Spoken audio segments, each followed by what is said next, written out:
He broke the oldest rule. The priests gasped. The whole temple seemed to suck in breath as the black relic touched his skin and nuzzled his palm like a shy animal. Then it spoke in a voice that felt like warm rain. Finally, gentle hands. Aaron didn't breathe. He stood at the base of the altar, heat licking his fingertips, a glow gathering under the relic's cracked surface. The high priest's staff slammed the floor. "Drop it," the old man barked. Now, Aaron's fingers tightened instead.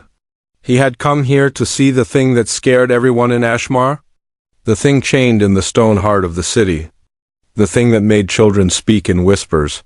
He hadn't planned to touch it. He hadn't planned for it to purr. The relic's surface was not stone.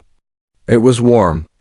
It pulsed with a slow beat, like a sleeping heart. "You shouldn't have chosen me," Aaron whispered. "I'm no one."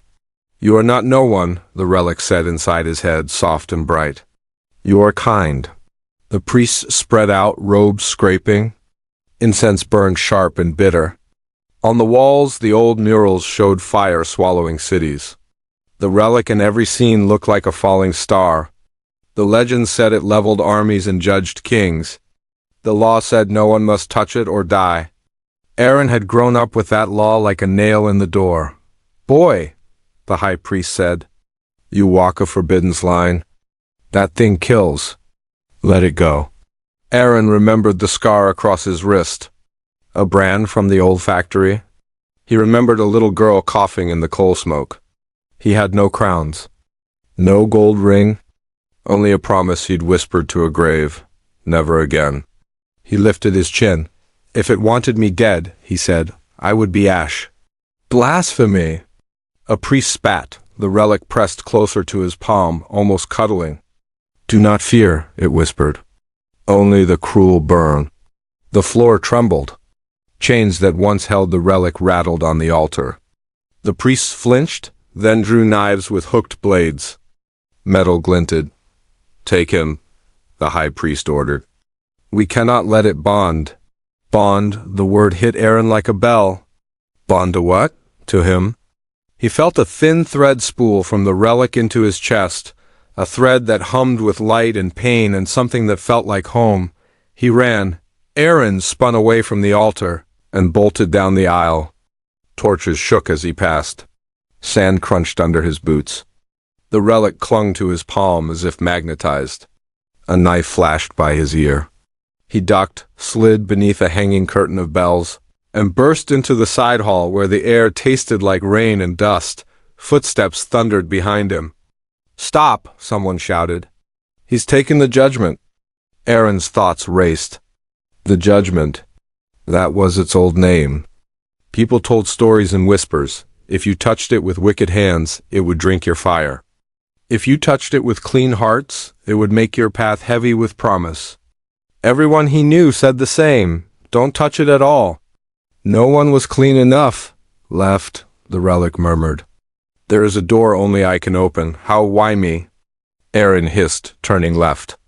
His shoulder slammed a bronze door. It didn't budge. The relic warmed. The door sighed and opened, ancient gears groaning, and a hidden stair yawned down into a red-lit throat of stone. Aaron rushed in. The stairs spiraled. He took them two at a time. At the bottom sat a small chamber, round as a well. Fire symbols circled the floor. In the center lay a cracked cradle of obsidian. The relic grew heavier in his hand. It turned, it set itself into the cradle with a soft click, as if returning to a pillow. The chamber hummed. Listen, the relic said. They told you I destroy. I remember another truth. The walls flared with images, not paint but light. A woman with ash in her hair held the relic with bare hands, unafraid. Behind her, children stood in a ring, eyes bright. A line of priests bowed, not in command but in service. My duty was mercy, the relic whispered. I burn only the hands that love cruelty. Gentle hands heal me, and I heal them. Aaron swayed. Mercy, then why the chains, the fear, the knives?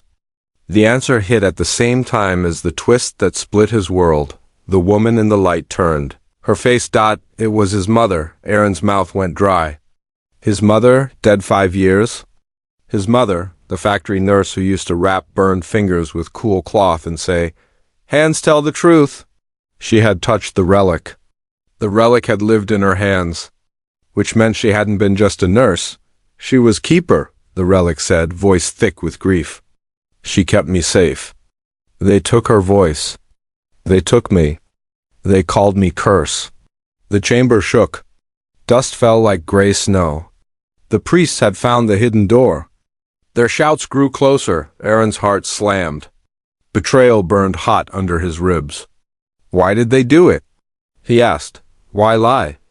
Power, the relic said. If people believed mercy lived here, they would not fear the priests. If people believed only fire lived here, they would obey. Something cracked above, and a stone block shattered on the stair. Robes swished.